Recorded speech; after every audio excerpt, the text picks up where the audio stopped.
मित्रांनो, ध्रुव ज्योतिषमध्ये आपल्या सर्वांचं स्वागत आहे.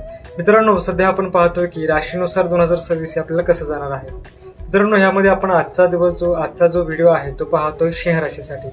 सिंह रास ही सूर्यग्रह अंतर्गत येते. जशा प्रत्येक राशीचा एक ग्रह हा स्वामी असतो, तर स्पेसिफिक सूर्यग्रह अंतर्गत एकच रास येते, ती म्हणजे सिंह रास, आणि चंद्राच्या अंतर्गत कर्क रास. अशा प्रकारे ह्या दोन स्पेसिफिक राशी आहेत. तर आता आजचा व्हिडिओ आपला आहे सिंह राशीसाठी.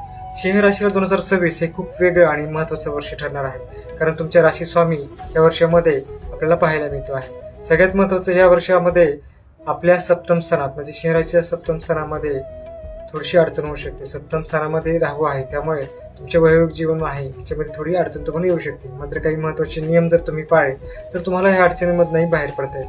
सगळ्यात पहिला नियम तुम्हाला पाळायचा आहे की तुमचं जे काही क्रोध आहे म्हणजे राग जो येतो त्याच्यावरती आपल्याला थोडंसं नियंत्रण ठेवायचं आहे. त्यामुळे ह्या वर्षात मग आपल्याला चांगले रिझल्टही मिळू शकतात. दुसरी महत्त्वाची अडचण ही आहे की सध्या तुमची शनी 7.5 मधली डाययाची जी अवस्था आहे ती चालू आहे. त्यामुळे काही गोष्टी प्रॉपर्टी वाहन या ठिकाणी तुम्हाला अडचण येऊ शकते.